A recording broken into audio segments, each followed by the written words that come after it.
Hello बच्चों। आज से फिर से आपकी क्लास स्टार्ट हो रही है आज की। तो हम लोगों ने अवकलन को काफ़ी कवर कर लिया था। सभी कंसेप्ट आपको डिस्कस कर दिया गया है और उससे ज़्यादा पढ़ने की ज़रूरत भी नहीं है ना।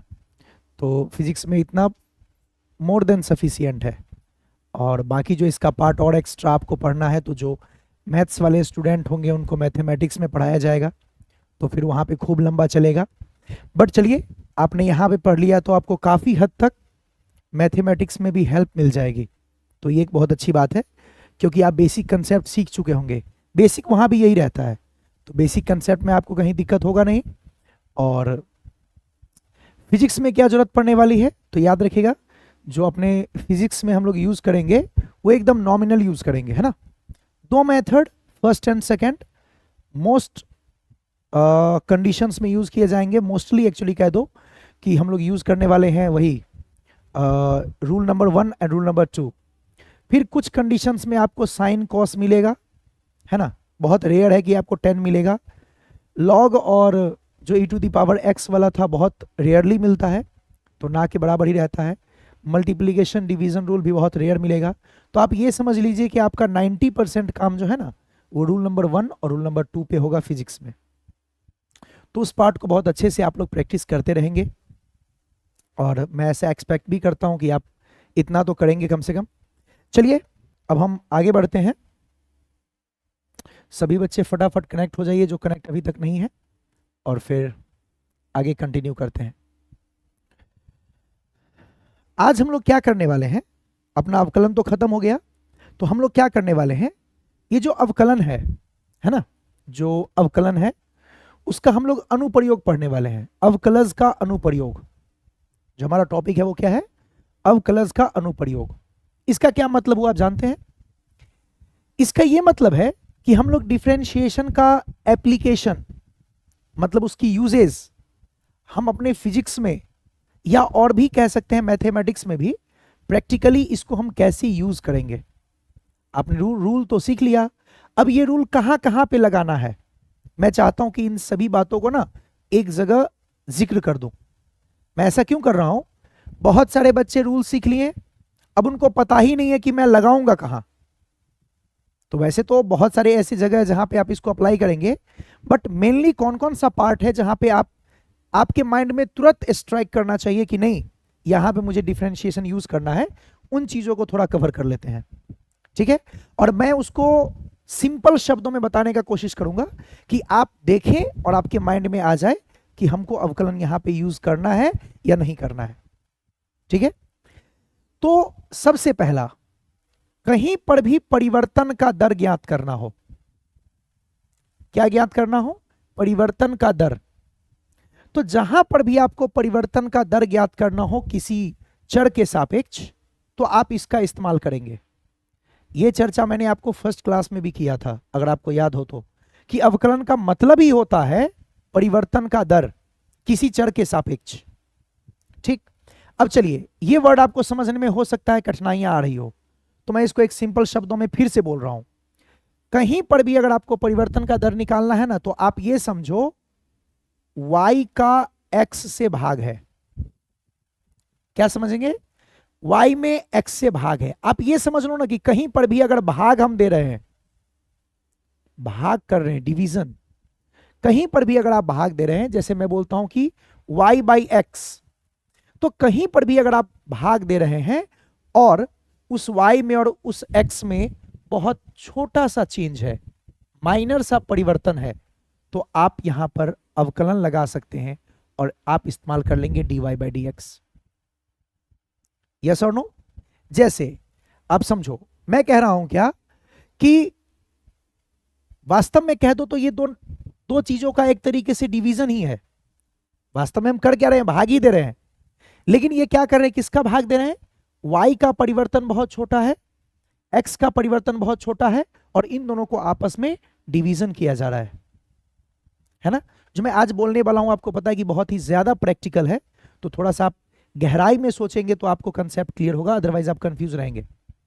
तो मैं उसी को बहुत ज्यादा ना क्लियर करने का कोशिश कर रहा हूं कि सबसे पहली बात कि जब भी परिवर्तन का दर ज्ञात करेंगे तो किस टाइप से, फिजिक्स में ऐसा क्या होगा, तो मैं वही बताने वाला हूं, बहुत सारे एग्जाम्पल के साथ समझाऊंगा। बट अभी इतना समझिए आप कि मैंने क्या कहा, y का x से भाग करना है, जिसमें y में भी परिवर्तन हो रही है, x में भी हो रही है, और वो छोटी परिवर्तन है। वहां पर जब जब आपको जरूरत पड़ेगा भाग करने का, आप अवकलन का इस्तेमाल करेंगे। जैसे आपको पता होगा, आप कह दो कि हम, जैसे आपको मैं एक छोटा सा एग्जाम्पल के साथ समझाता हूं, हम कोई गाड़ी ड्राइव करते हैं, ठीक है, तो आप मुझे बताइए, मान लीजिए किसी गाड़ी का वेग, मान लीजिए किसी सरल पथ पे हम चल रहे हैं, हम सरल पथ का एग्जाम्पल लेके ही समझेंगे तो ज्यादा आसानी से समझ पाएंगे। तो मान लीजिए सरल पथ पे हम चल रहे हैं, ठीक है, मेरे गाड़ी का रफ्तार किसी समय पे मान लेते हैं कि 10 था, 10 मीटर पर सेकेंड। आपकी गाड़ी का रफ्तार 10 मीटर प्रति सेकेंड है कभी। अब आप मुझे बताइए, उसके गाड़ी को स्पीड अप करने के लिए, आप गाड़ी का स्पीड बढ़ाने के लिए क्या करते हैं, एक्सलेटर घुमाते हैं। अगर बाइक की एक बात हम करें तो आप गाड़ी का स्पीड बढ़ाने के लिए क्या करते हैं, एक्सलेटर का इस्तेमाल करते हैं ना, एक्सलेटर घुमाते हैं। क्या होता है, आपके गाड़ी का स्पीड बदल जाता है। मान लीजिए आप चल रहे हैं एक सरल पथ पे, गाड़ी का रफ्तार है 10, आपने एक्सलरेट किया। प्रैक्टिकली सोचो कि ऐसा हो रहा है, जस्ट इमेजिन, वहां पे कनेक्ट कीजिए खुद को। आपने गाड़ी को एक्सलरेट किया, तो एक्सलरेट किया तो आपने क्या कर दिया, आपके गाड़ी का रफ्तार था 10, एक्सलरेट करके, एक्सलेशन बढ़ा के आपने उसके स्पीड को क्या कर दिया, मान लेते हैं 20 कर दिया आपने। 10 मीटर पर सेकेंड से आपने उसको 20 मीटर पर सेकेंड पे पहुंचा दिया। अब मुझे ये बताइए, वहां पर आपने उसके वेग को बदला कि नहीं, बदला, आपने उसकी गति को बढ़ा दी। पहले आपका जो वेग था वो 10 था, अब आप उसके वेग को 20 कर चुके हैं। तो जब आप उसके वेग को बढ़ा दिए तो मुझे बताइए क्या वेग में परिवर्तन हुआ, यस। तो जब कभी भी आपको बोला जाएगा वेग में परिवर्तन, अब समझो, आपने पढ़ा भी होगा बचपन में, 9th क्लास में भी आती है, आपने क्या पढ़ा, मान लीजिए वेग है v, अब आपने वेग को बदला, ठीक है। अब इस वेग को जब आप बदलेंगे तो किसके सापेक्ष, समय के सापेक्ष, है ना। आप बोल सकते हैं कि 1 सेकेंड पे आपके गाड़ी का वेग था 10 और फिर आपने गाड़ी के रफ्तार को बढ़ाया और आपने कुछ सेकेंड बाद उसकी रफ्तार कर दी 20। तो हुआ क्या, आप कैसे निकालते थे, याद कीजिए, इसको त्वरण कहते थे। अभी मैंने उस चीज का चर्चा भी किया कि जब आप कभी भी गाड़ी का वेग बदलते हैं, अपने गाड़ी को सरल पथ पे लेके जा रहे हैं, वेग को 10 से उठा के 20 मीटर प्रति सेकंड कर दिया आपने, तो आपने इस स्थिति में क्या किया, क्या करते हैं, प्रैक्टिकली सोचो। बाइक में आप एक्सीलरेटर लेते हैं, कहते हैं ना कि एक्सीलरेटर है या एक्सीलरेट कर रहे हैं, वो एक्सीलरेटर क्या है, एक्सीलरेशन। तो जो जिस एक्सीलरेशन का मैं बात कर रहा हूं वो क्या कह रहा है कि आपका वेग बढ़ रहा है, किसके सापेक्ष, समय के साथ। जो वेग है हमारा बढ़ रहा है किसके साथ, समय के साथ। 1 सेकेंड पर आपका वेग था 10 और 3 सेकेंड पर आपका वेग हो गया 20। तो क्या हुआ, समय के सापेक्ष आपका वेग बढ़ा, आंसर है यस। तो क्या वहां पे वेग में परिवर्तन हुई। अब क्या फिजिक्स में इसका इस्तेमाल नहीं होगा, आप सोचो। हम यहां पर वेग लेंगे v, समय लेंगे t।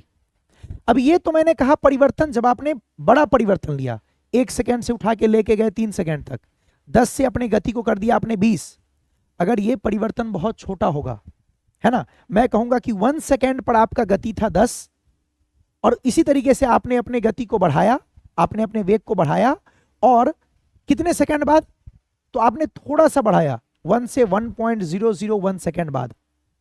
आप मुझे बताइए क्या यहां पे परिवर्तन बहुत छोटा है, यस। लेकिन क्या वेग में परिवर्तन हो रही है, यस। वहां पे वेग में परिवर्तन हो रही है, तो क्या मैं यहां पे अवकलन का इस्तेमाल कर सकता हूं। समय के सापेक्ष वेग में परिवर्तन हो रही है तो हम लिखेंगे क्या, वेग बटे समय। और चूंकि मैं कहूंगा कि परिवर्तन बहुत छोटा है तो क्या मैं यहां पे इस्तेमाल कर सकता हूं, छोटा परिवर्तन के लिए क्या करते हैं, डी लगा देते हैं आप। समय में भी छोटा परिवर्तन है, क्या लगा देंगे, डी लगा देंगे। और याद कीजिए उसी वेग में परिवर्तन जो समय के सापेक्ष होता है उसको आप त्वरण का नाम देते हो। आप इन चीजों को समझने का कोशिश करेंगे। मैंने क्या कहा था फर्स्ट ही कि ये बहुत प्रैक्टिकल है और इसमें मुझे ज्यादा आपको कंसंट्रेट करने की जरूरत है। आप बहुत ज्यादा सोचेंगे उस चीज के बारे में तो आपको क्लियर होगा ये। हम जब किसी के गति को बदल रहे हैं, हम किसी वेग को चेंज कर रहे हैं, तो आप क्या कर रहे हैं, अपने वेग को बढ़ा रहे हैं।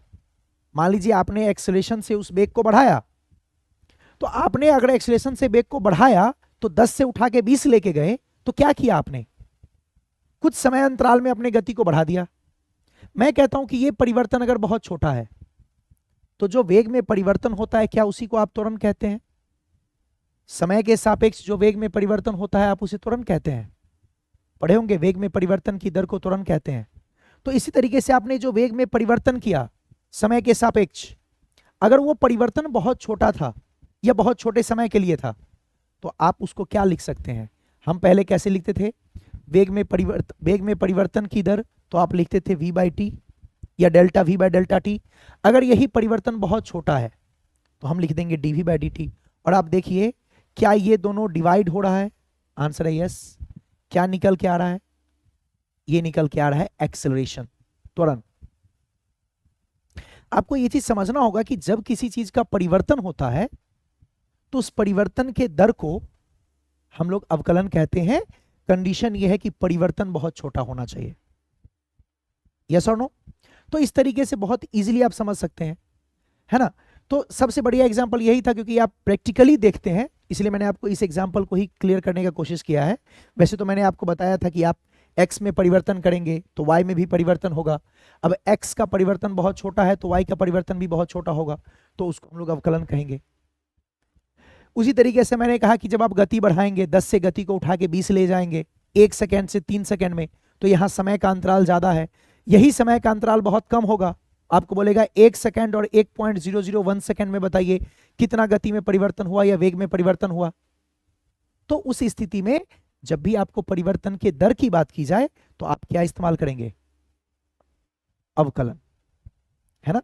और अवकलन कब लगाते हैं? जब ये परिवर्तन का दर बहुत छोटा हो। आप समझ रहे हैं किस तरीके से इसको इस्तेमाल करना है? तो यही काम करना होता है हमें किसी भी क्वेश्चन को सॉल्व करने में। जब भी आपको दिया जाएगा तो आपको यही देखना है कि क्या पहले से जो हम निकालना चाह रहे हैं उसका फॉर्मूला में भाग है, और अगर वो भाग है तो क्या परिवर्तन का भाग है। अगर परिवर्तन का भाग है, इसका मतलब अगर वो छोटा परिवर्तन होगा तो वहां पे इस्तेमाल करेंगे हम क्या? अवकलन। तो यही मैंने आपको बताया था, परिवर्तन की दर को निकालने में हम लोग इस्तेमाल करेंगे किसको? अवकलन को। वैसे टेंशन लेने की कोई जरूरत नहीं है, ये सारे टॉपिक समय के साथ आएंगे, बट इतना दिमाग में आप जरूर रखना कि कोई भाग के रूप में है और परिवर्तन हो रहा है। दो चीज दिमाग में लगाओ, भाग के रूप में है और परिवर्तन हो रहा है, तो वहां पर आप क्या लगाएंगे? वहां पे आप लगाएंगे अवकलन। यस और नो? थोड़ा थोड़ा आपको क्लियर हो रहा है? आपको रिस्पॉन्स भी करना है, तो आपको बताना है, कोई दिक्कत होगी तो वहां पे फिर आपको मैं रुक के समझाऊंगा भी। तो जहां पर भी ऐसा कभी आपको लगे कि परिवर्तन का दर है, तो आप वहां पे बताओगे कि परिवर्तन का दर निकालने के लिए हम अवकलन लगाएंगे। बस ये देखना है कि परिवर्तन का दर क्या होना चाहिए? वेरी वेरी स्मॉल, बहुत छोटा। ठीक है, तो यही चीज मैंने क्लियर कर दिया कि अवकलन का पहला इस्तेमाल करेंगे परिवर्तन का दर निकालने में। दर का मतलब भाग, दो चीज का भाग हो और दोनों में परिवर्तन हो रहा हो। क्लियर है? जैसे आपने कहा कि वेग का परिवर्तन हो रहा है, तो वेग का परिवर्तन समय के सापेक्ष हो रहा है, तो आपने क्या किया? भाग दिया वेग को समय के साथ और क्या लगा दिया? परिवर्तन के लिए डी लगा दिया। छोटा परिवर्तन वेग में होगा क्योंकि छोटा परिवर्तन समय में है, इसी वेग में परिवर्तन के दर को आप त्वरण कहेंगे। अब बाकी आपको ये जो मैं जो ऊपर एरो यूज कर रहा हूं ये सदिश को लेके है, तो ये सब चीजें आगे आएंगी, तो उसके लिए आपको कंफ्यूज होने की जरूरत नहीं है ना। अभी आप नॉर्मल समझो, इसलिए मैं ज्यादा इस पे चर्चा नहीं कर रहा हूं। तो वो चीजें जब पढ़ लेंगे तो और क्लियर होगा। ये सारा चीज हम लोग चैप्टर्स के साथ कवर करेंगे, तो टेंशन लेने की जरूरत नहीं है। इसके ऊपर हम लोग 2-3 चैप्टर पढ़ने वाले हैं गति से संबंधित, तो कोई कंफ्यूजन की जरूरत नहीं। बट समझना आपको यह है सिर्फ कि किसी फॉर्मूला में आपको भाग दिखे और उस भाग में परिवर्तन हो रहा हो, तो आप वहां पर इस्तेमाल करेंगे अवकलन। ठीक है, इतने अपने दिमाग में सेट करके रखेंगे, है ना। चलिए अब देखते हैं दूसरा इसका इस्तेमाल क्या होगा। दूसरा इस्तेमाल होता है इसका ढाल निकालने में। अब क्वेश्चन है ढाल क्या होता है? कुछ बच्चे शायद जानते भी होंगे, ये ढाल होता है स्लोप। हम लोग को कहीं पर ढाल निकालना हो, ढाल कोण निकालना हो, ढाल कोण को हम लोग ढलान कोण भी कहते हैं, झुकाव कोण भी कहते हैं। तो जब कभी भी आपको ढाल निकालना हो, ढलान निकालना हो, है ना, तो इन सब जगह पे हम लोग इस्तेमाल करते हैं किसका? अवकलन का। यानी ढाल निकालने में भी अवकलन का हम इस्तेमाल कर सकते हैं। क्यों? क्योंकि वहां भी y का परिवर्तन ही होता है x के सापेक्ष। देखिए मुद्दे की बात तो वही है कि होना हर जगह पे है y का परिवर्तन किसी x के सापेक्ष, या आप कह सकते हैं परिवर्तन होना है किसी चर के सापेक्ष। तो जहां पर भी ये होगा हम लोग वहीं यूज करेंगे अवकलन का, कुछ विशेष बात नहीं होगी। बट समझने की बात यह है कि अब ढाल में ये कैसे इस्तेमाल होता है, तो उस चीज को मैं समझाऊंगा। अभी आप जस्ट थोड़ा सा समझ लीजिए कि कहां पर इस्तेमाल करने वाले हम लोग ढाल निकालने में अवकलन का फिर से इस्तेमाल करेंगे। वहां भी होगा y का परिवर्तन x के सापेक्ष। देखिएगा आप फॉर्मूला खुद निकल के आएगा, क्योंकि जब मैं आपको पढ़ाऊंगा तो आपको समझ में आएगा कि ये ढाल जिसको हम स्लोप कहते हैं वो इक्वल होता है किसके? tan थीटा के। और जब tan थीटा निकालेंगे तो ये बन जाएगा y में परिवर्तन या y का परिवर्तन x के सापेक्ष। फिर से बन गया वही भाग के रूप में y और x आ गया, दोनों का परिवर्तन आ रहा है। वहां पर भी हम क्या इस्तेमाल कर लेंगे? अवकलन का। तो जब भी आपको ढाल का चर्चा हो माइंड में स्ट्राइक करना चाहिए कि हो सकता है यहां पे अवकलन लगेगा। कहीं पर भी कोई भी चीज परिवर्तन की बात हो रही हो माइंड में स्ट्राइक करना चाहिए कि हो सकता है यहां पे अवकलन लगेगा। उसी तरीके से मैंने लिखा है उचिष्ट और निम्निष्ट का मान ज्ञात करने में। उचिष्ट का मतलब हो गया किसी भी फलन का उच्चतम मान और निम्नतम मान। क्या कहते हैं इसको हम लोग? Maxima and minima. Maxima and निम्निष्ट को बोलते हैं मिनिमा। इतना तो आप लोग जानते होंगे ना। मैक्सिमा मतलब मैक्सिमम, सबसे बड़ा वैल्यू, और मिनिमा मतलब मिनिमम, सबसे छोटा वैल्यू।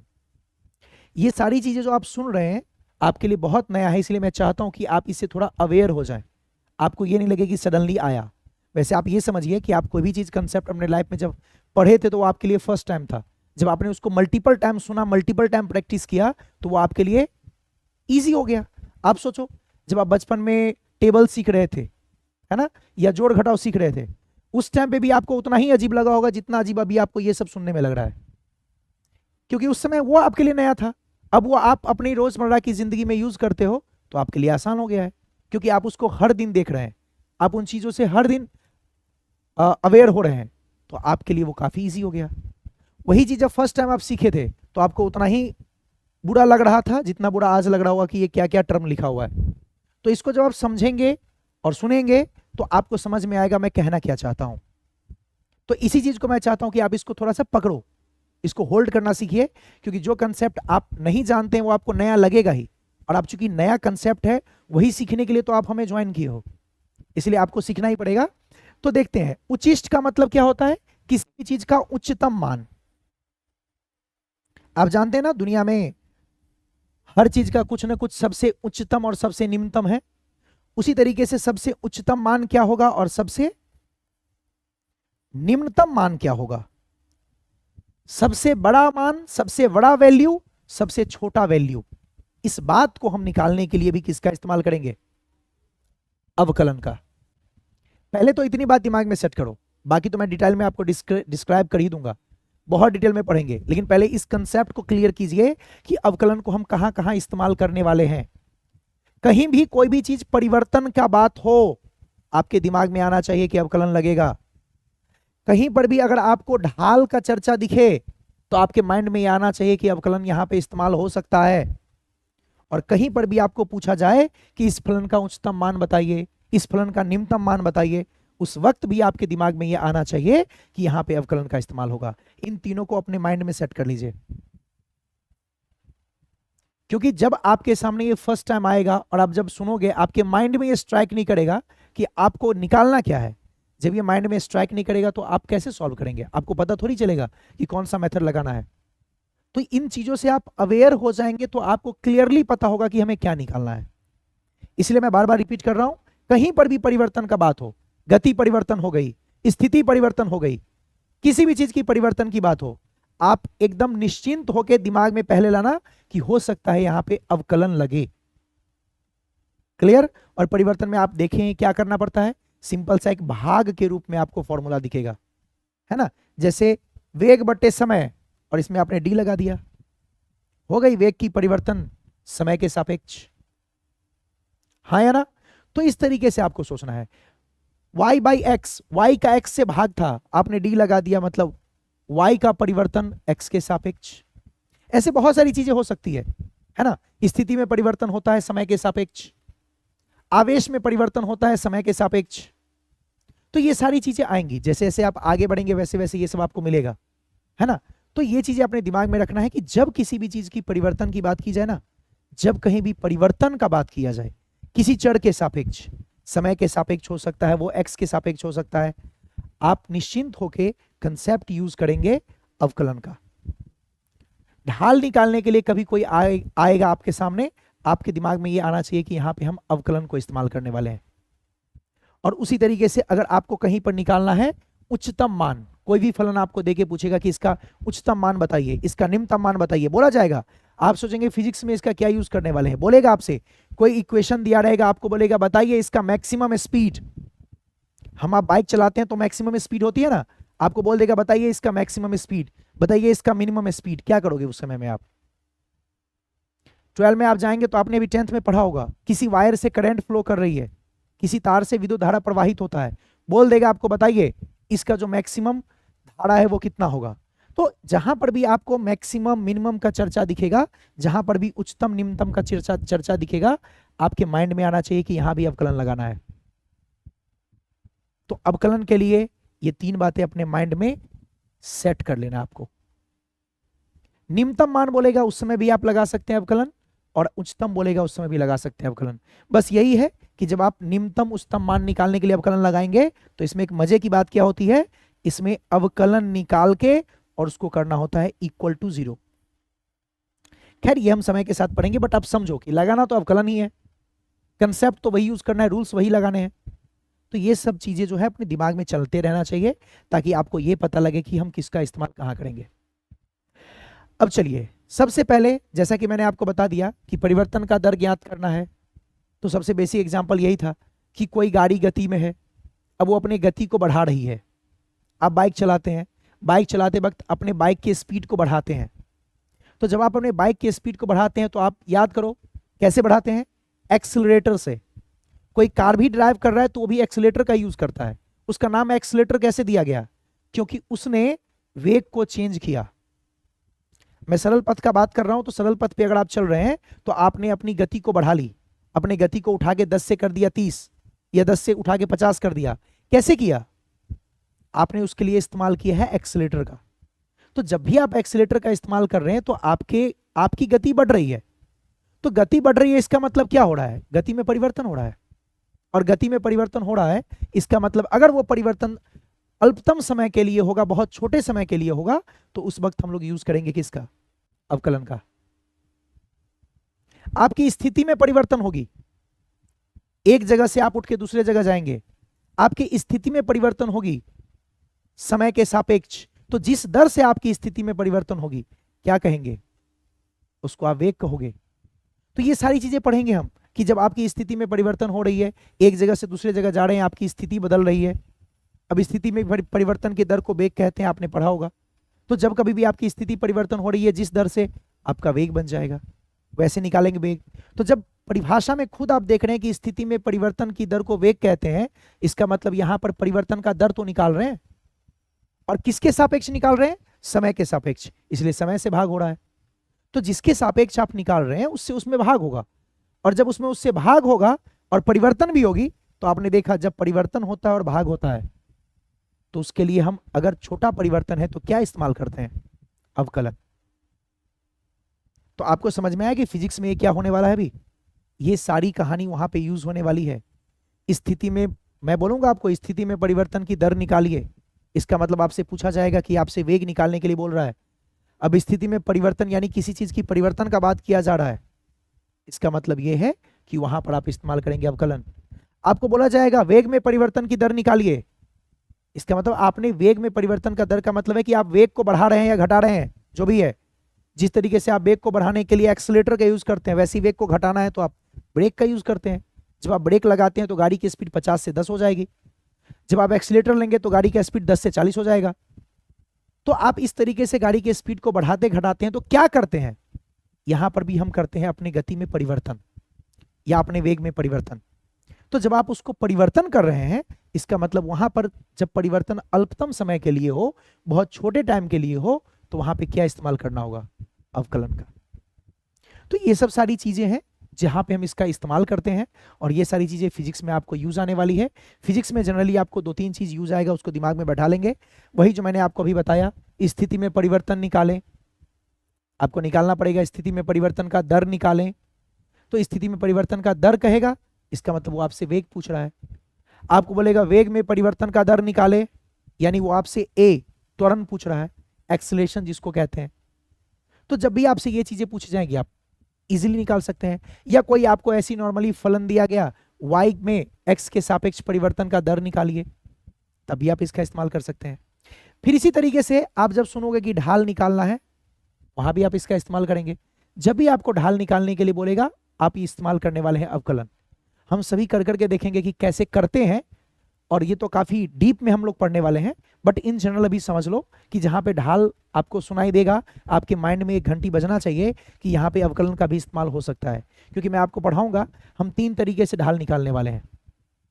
तो 2 तो बहुत सिंपल तरीका होगा, तीसरा जो है वो अवकलन का इस्तेमाल करके ही होगा।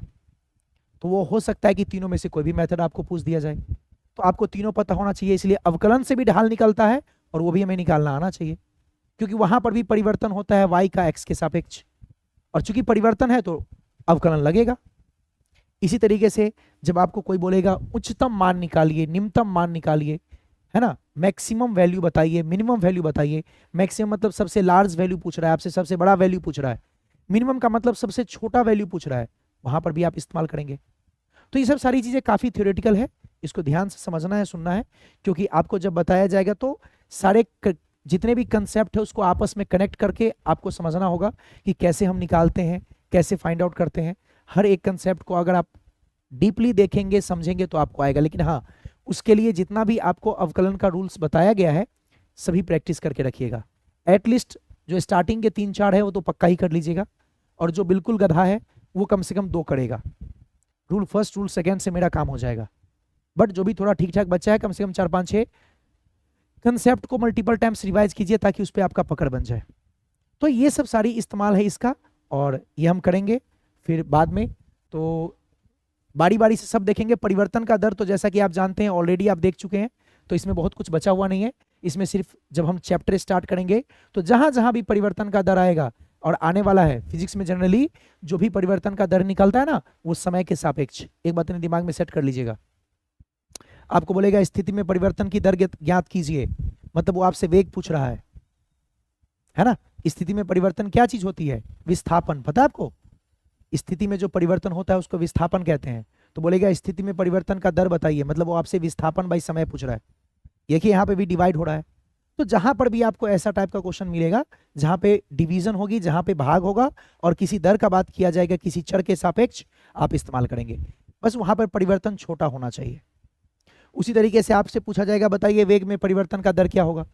अब वेग में परिवर्तन का दर निकालने के लिए मतलब उसकी गति बढ़ रही है। अब अल्पतम समय के लिए रहेगा, बहुत छोटे टाइम के लिए परिवर्तन पूछेगा या परिवर्तन का दर पूछेगा, तो आप वहां पे इस्तेमाल करेंगे अवकलन का, तुरंत निकलेगा। तो ये सारी चीजें माइंड में रखनी है। आगे जब आप 12 में जाएंगे तो विद्युत धारा निकालने में भी देखेंगे कि अवकलन का इस्तेमाल हो रहा है। हम लोग पढ़ेंगे आगे चल के I = dq/dt लगाने वाले हैं, तो वहां पर भी इस्तेमाल करेंगे। तो इस तरीके से हम लोग इस्तेमाल करते हैं परिवर्तन की दर में, और ये सब सारी चीजें जो है वो चैप्टर के साथ आपके पास आता जाएगा। हाँ, आपके लिए बिल्कुल अननोन अभी क्या है, ये ढाल निकालना, कि इसमें हम अवकलन का इस्तेमाल कैसे करने वाले हैं, और एक जो मैंने आपको बताया उच्चतम और निम्नतम मान निकालना, जिसको उचिष्ट और निम्निष्ट कहते हैं। तो जो मैक्सिमा मिनिमा इसको इंग्लिश में कहते हैं, याद रखिएगा। तो जब भी आपको बोला जाएगा कि इसका मैक्सिमम मान बताइए, इसका मिनिमम मान बताइए, मैक्सिमम वैल्यू, मिनिमम वैल्यू, आप वहां पर भी अवकलन लगाएंगे और वहां पर अवकलन = 0 करेंगे। जो सब पढ़ाया जा रहा है उसको दिमाग में रखिएगा भी, क्योंकि अब जो चीजें हैं वो धीरे धीरे थ्योरेटिकल की तरफ शिफ्ट होगी, है ना। अभी तक जो आप कर रहे थे मैथमेटिकल बहुत सारा मिल रहा था, अब इसमें थ्योरी भी इन्वॉल्व होना शुरू होगा, है ना। तब ये पूरा का पूरा फिजिक्स के फॉर्म में आएगा। अभी तो पूरा का पूरा मैथमेटिक्स आपने कर लिया। तो इस तरीके से हम लोग देखेंगे और इसको समझेंगे, इस कंसेप्ट को यूज करेंगे। तो चूंकि अभी मैं स्टार्ट करूंगा तो कवर हो नहीं पाएगा, इसलिए उसको नेक्स्ट क्लास में फिर देखते हैं। बट जितना बात मैंने बोला उसको बार बार रिकॉल करना है अपने माइंड में, ताकि आप जब नेक्स्ट क्लास में ये चीज चर्चा करूं तो आपको समझ में आना चाहिए कि सर ये इन तीन चीजों का जिक्र जब भी करे अवकलन आपके दिमाग में घंटी बजनी चाहिए। ठीक है, चलिए फिर अब आपकी मैथ क्लास होगी तो मैथ क्लास कर लीजिए और बाकी कंसेप्ट को फिर हम लोग स्टार्ट करेंगे नेक्स्ट क्लास में। Okay, thank you.